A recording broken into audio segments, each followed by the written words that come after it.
चर्चा दो प्रकार की होती है। एक वो होती है जो आपको अच्छी लगती है और एक वो होती है जो आपके लिए अच्छी होती है। अधिकांश वक्ता केवल वही चर्चा करते हैं जो लोगों को अच्छी लगती है, पर मैं वो कभी चर्चा नहीं करता हूं जो लोगों को अच्छी लगती है।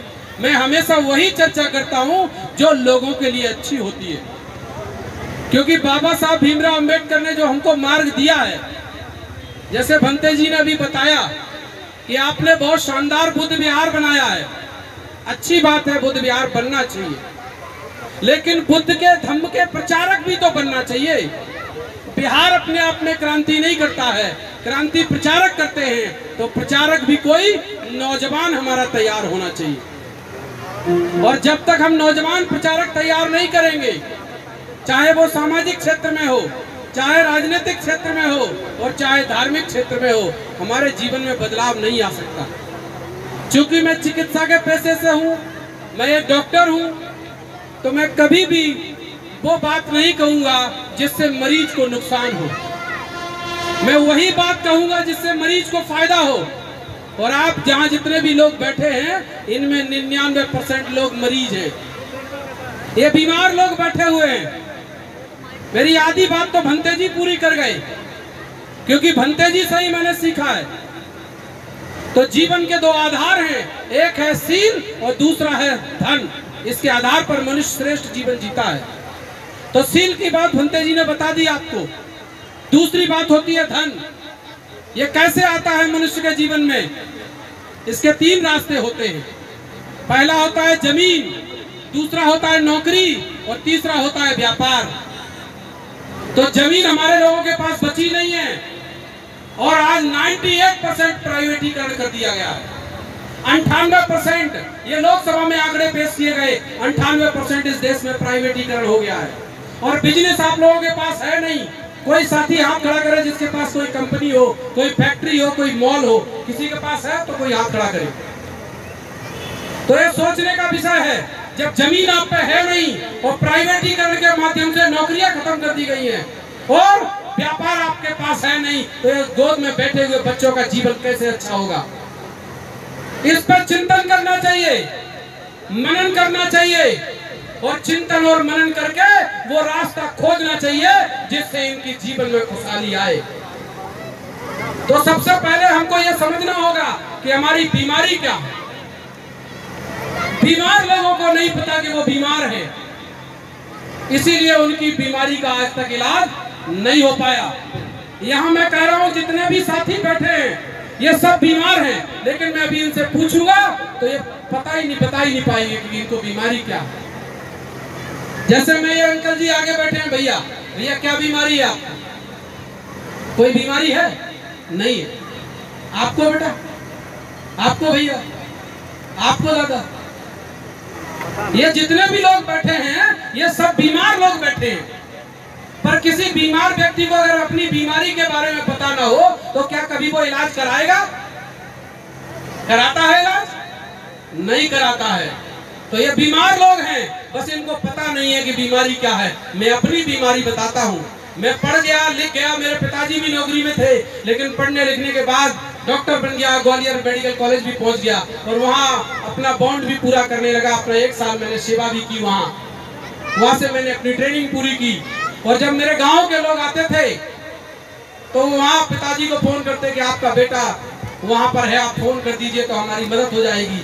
हम जब वो आते थे हॉस्पिटल में तो गांव में एक परंपरा होती है कि पाँव छू लो तो ज्यादा अच्छे से मदद मिलती है।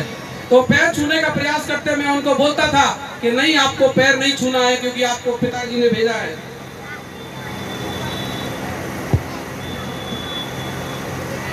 तो वो कहते थे कोई बात नहीं। हम उनकी पूरी मदद करते थे। मदद करने के बाद वो ठीक होकर घर चले जाते थे। जब मैं लौटकर वापस अपने गांव जाता था तो वो लोगों को पता चल जाता था कि आज डॉक्टर साहब गांव में आए हैं, तो वो मिलने के लिए आते। और मिलने के लिए आते तो मैं गांव में जब वो बाहर बैठे होते थे बैठक में, तो मैं उनके लिए अंदर से कांच में पानी भरकर चमचमाते हुए गिलास में लेकर आता और उनको बोलता सर पानी पी लीजिए। तो पानी उनके गले में नहीं उतरता और वो कहते भले ही डॉक्टर बन गए हो लेकिन लड़के तो चमार के। ये जाति की बीमारी से मैं ग्रसित हूं। अब मुझे नहीं पता कि यह बीमारी आपको है या नहीं, लेकिन आपने कभी इस बीमारी को बीमारी माना ही नहीं।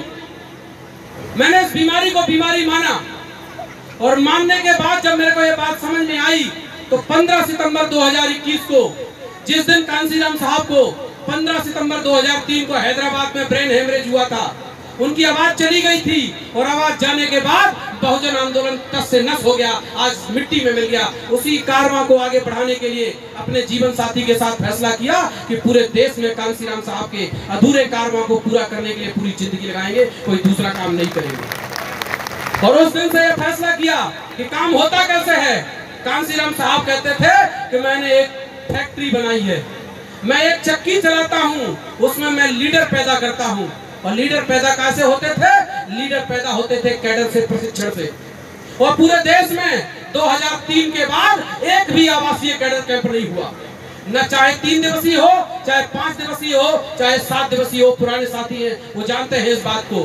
3 दिन का, 5 दिन का, 7 दिन का आवासीय कैडर कैंप होता था, जिससे लीडर तैयार होते थे, और वो लीडर तैयार होकर समाज परिवर्तन का काम करते थे। लेकिन ये फैक्ट्री ही बंद हो गई 2003 से।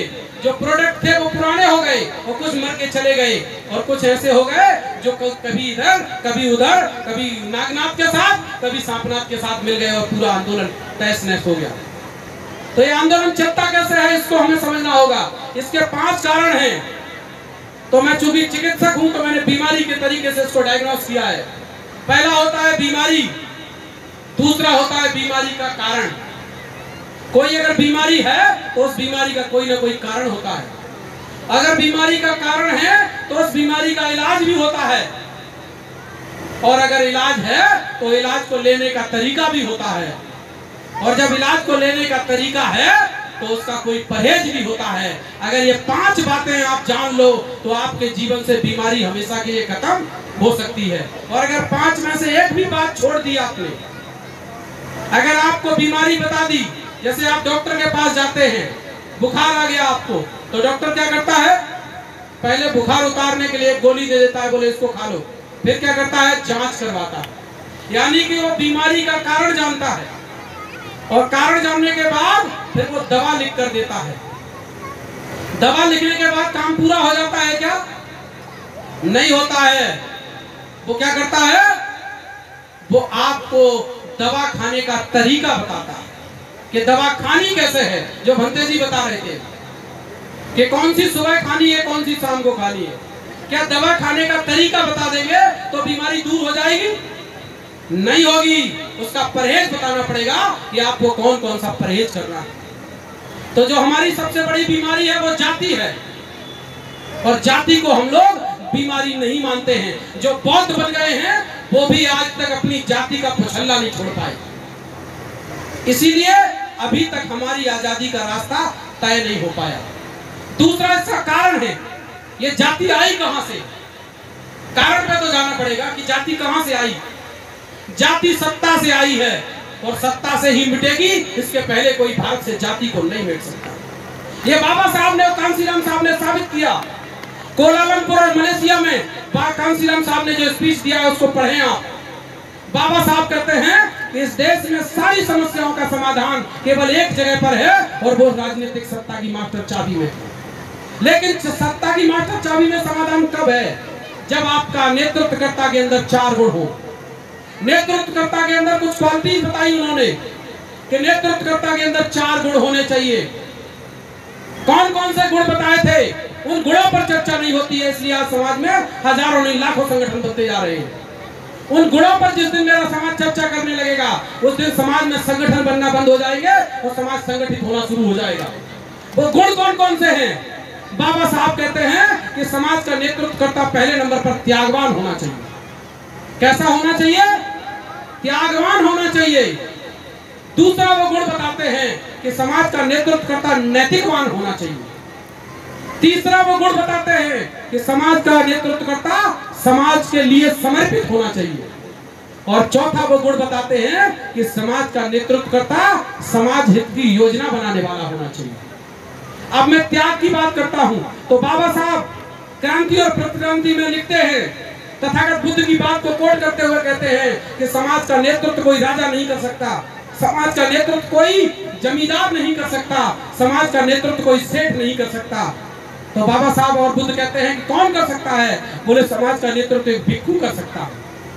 और भिक्षु क्यों कर सकता है?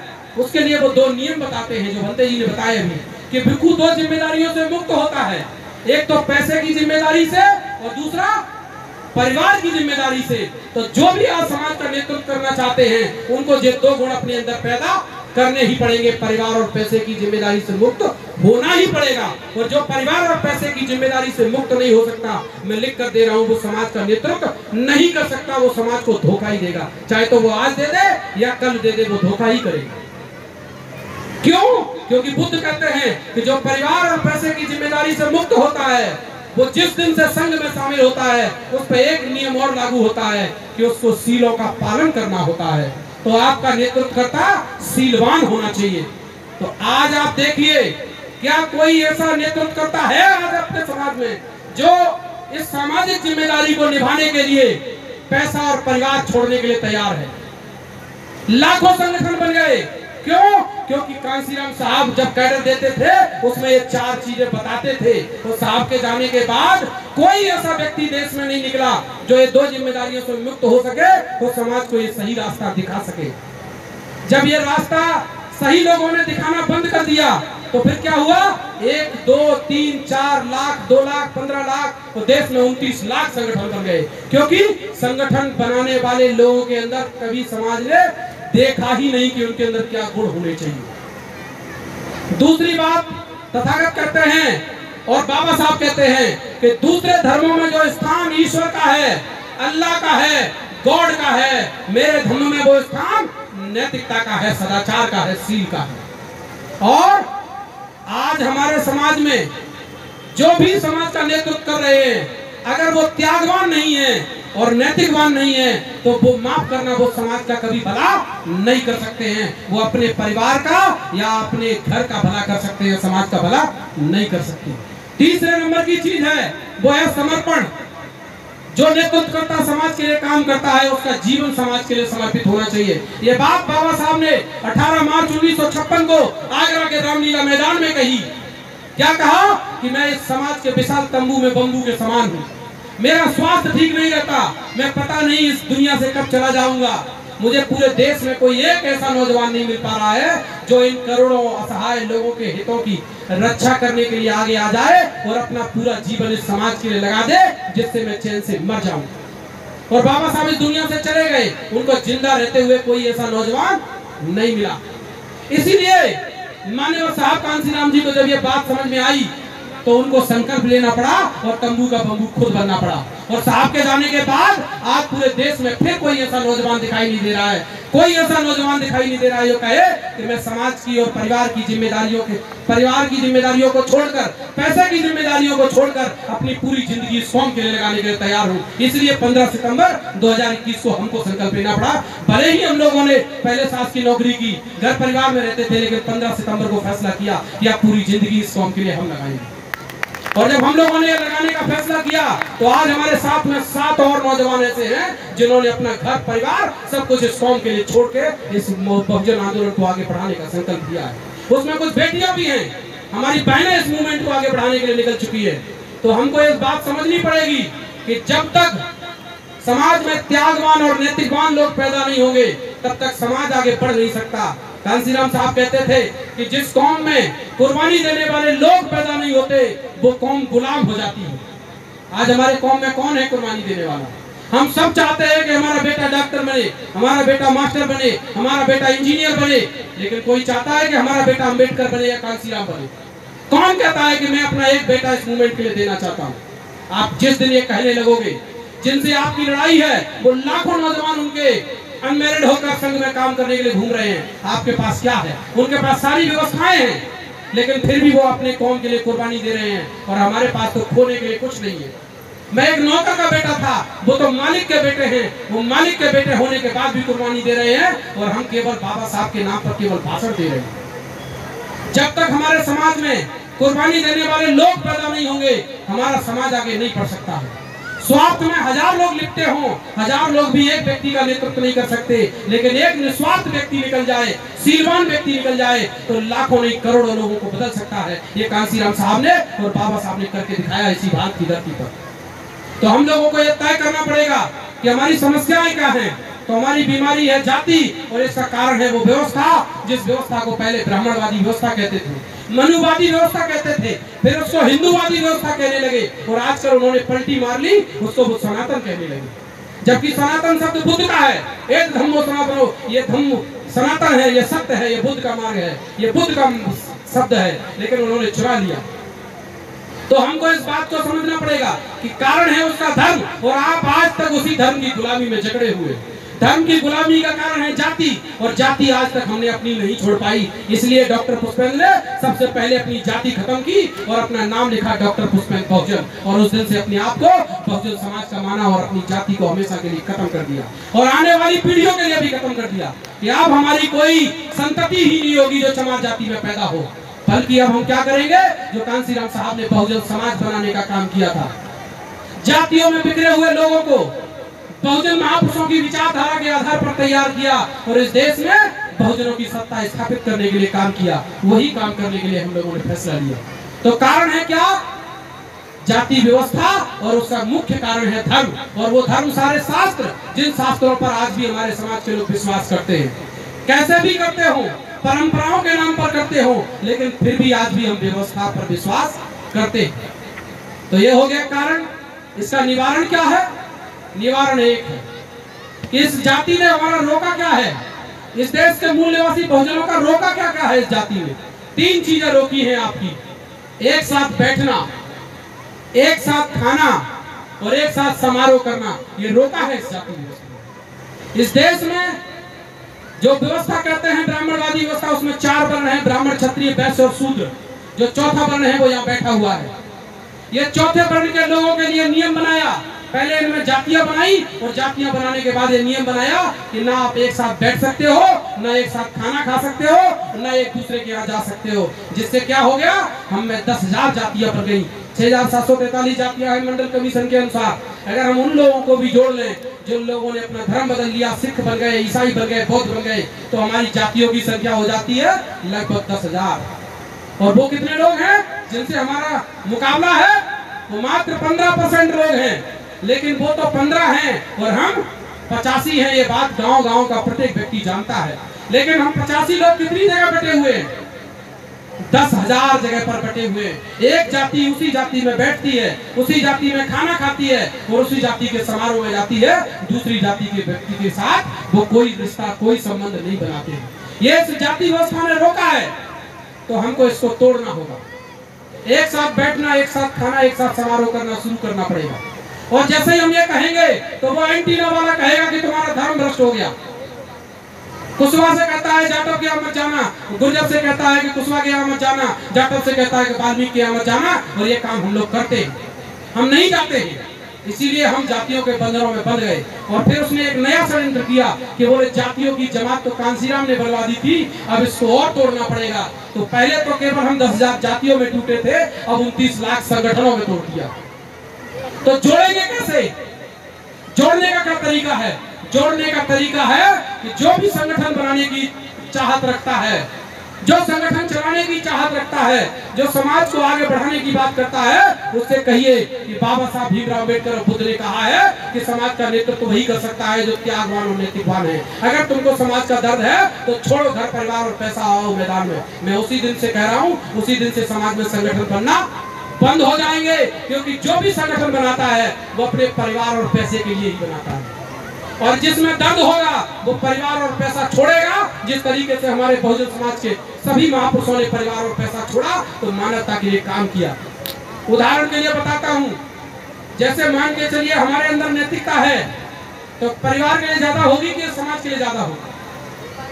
परिवार के लिए ज्यादा होगी, सीधी सी बात है। हमारा समर्पण परिवार के लिए ज्यादा होगा कि समाज के लिए ज्यादा होगा? परिवार के लिए ज्यादा होगा। लेकिन अगर कोई व्यक्ति त्यागवान है, समाज के लिए नैतिकवान है, समाज के लिए समर्पित है, तो वो अपने जीवन में जो भी योजना बनाएगा वो किसके हित की बनाएगा? वो समाज के हित की बनाएगा। इसलिए हमारे सभी महापुरुषों ने समाज के हित की योजना बनाई। क्योंकि उनने अंदर ये चारों गुण अपने अंदर पैदा किए। तो समाज में अगर आप चाहते हो कि समाज फिर से संगठित हो, तो जो भी संगठन चलाने वाले लोग हैं उनसे ये प्रश्न करना शुरू करो कि कांसीराम साहब ने 4 गुण बताए हैं नेतृत्वकर्ता के अंदर, बताइए आपके अंदर त्याग नहीं है तो हम आपका नेतृत्व क्यों स्वीकार करें, आपके संगठन में क्यों जाएं, आपका साथ हम क्यों दें। बाबा साहब ने जब सर्वस्व लगाने की बात कही है तो फिर हम आपके संगठन में क्यों जाएं, आपका साथ क्यों दें। जिस दिन आप ये कहने लगोगे उसी दिन समाज में संगठन बनना बंद हो जाएंगे। और यही कारण था कि कांसीराम साहब ने जब ये 4 गुण बताना समाज को शुरू किया तो 2000 संगठनों ने बाम सेत में विलय कर लिया था। क्यों? क्योंकि लोगों ने दूसरों की मीटिंगों में जाना बंद कर दिया। वो कहते थे लोग कि अगर तुमको समाज का दर्द है तो कांसीराम की तरह घर परिवार छोड़कर आओ तो हम तुम्हारा साथ देंगे, नहीं तो तुम्हारा साथ नहीं देंगे। तो संगठनों को मजबूर होना पड़ा और एक छत के नीचे आना पड़ा, जहां कांसीराम जी ने समाज को बहुजन समाज बनाकर हुक्मरान बनाने का सपना दिखाया। तो हमको यह करना पड़ेगा, समाज के अंदर जो नेतृत्व करता है उसके गुणों पर बात होनी चाहिए। कोई गुणों पर बात नहीं करता है। क्यों नहीं करता? क्योंकि जो मंच पर बोल रहा होता है उसमें खुद वो गुण नहीं होते हैं। जैसे कबीर साहब कहते हैं कि करनी बिन कथनी कथे, अज्ञानी दिन रात और भूकर सम भौकत फिरे, सुनी सुनाई बात। ये जितने भी बाबा साहब के गुणगान होते हैं ये उनके समान मैं नहीं कर रहा हूँ, कबीर साहब ने कहा। और तथागत बुद्ध की धम्म पद में जो गाथा है उसमें उन्होंने उदाहरण दिया है गाय चराने वाले का। एक व्यक्ति होता है जिसके पास 500 गाय होती है, लेकिन उसकी खुद की एक भी गाय नहीं होती है और वो 500 गाय पर घमंड करता है क्योंकि वो ग्वाला होता है, केवल चराने वाला होता है। कबीर साहब ने यही कहा कि करनी बिन कथनी कथा, जो लोग मन से कहते हैं वो करते नहीं है, इसलिए समाज में बदलाव नहीं आता है। जिस दिन जो मंच पर कहता है वही व्यक्ति करने लगेगा, उस दिन समाज में बदलाव आने लगेगा। और समाज क्यों नहीं बोलता है? क्योंकि समाज भी जो कहता है वो समाज भी नहीं करता है। इसीलिए अगर हमको समाज में बदलाव लाना है तो जो कह रहे हैं वो करना भी पड़ेगा। कांसीराम साहब ने संकल्प लिया तो बताइए जीवन भर पालन किया कि नहीं किया? उन्होंने कहा घर नहीं जाऊंगा, घर से रिश्ता नहीं निभाऊंगा, संपत्ति नहीं जोड़ूंगा और अपने परिवार के किसी व्यक्ति को अपने आंदोलन में शामिल नहीं करूंगा। तो बताओ उन्होंने पालन किया कि नहीं किया? बाबा साहब ने संकल्प लिया तो पालन किया कि नहीं किया? ज्योतिबा फुले ने संकल्प लिया तो पालन किया कि नहीं किया? लेकिन आज आपके समाज में कौन सा ऐसा नेता है जो संकल्प लेने के लिए तैयार है, जो अपना जीवन समाज के लिए लगाने के लिए तैयार है? यहाँ तो आंदोलन ही परिवार के लिए चल रहे हैं, संगठन ही परिवार के लिए चल रहे हैं, और काय के लिए? अहंकार के लिए चल रहे हैं, जो स्वयं को नहीं मिटा सकता। बुद्ध कहते हैं कि सबसे पहले हमको अहम को मिटाना होता है। जब तक हम अहम को नहीं मिटाएंगे, अपने आप को नहीं मिटाएंगे, तब तक हम दूसरों को नहीं जोड़ पाएंगे। यहाँ तो लड़ाई इस बात पे होती है कि वो 3 साल से अध्यक्ष हैं, अध्यक्ष बदलो, मेरे को अध्यक्ष बनना है, और नहीं बनना है तो नया संगठन खड़ा हो जाता है। जबकि अब क्या नियम होना चाहिए? नियम ये होना चाहिए कि त्याग का पैमाना बड़ा होना चाहिए, सील का पैमाना बड़ा होना चाहिए, नैतिकता का पैमाना बड़ा होना चाहिए, समर्पण का पैमाना बड़ा होना चाहिए कि जो जितना त्यागवान, नैतिकवान और सीलवान होगा वही समाज का नेतृत्व करेगा। तो बताओ फिर समाज धोखा खाएगा क्या? नहीं खाएगा। इसीलिए हमको इन बातों पर ध्यान देना होगा।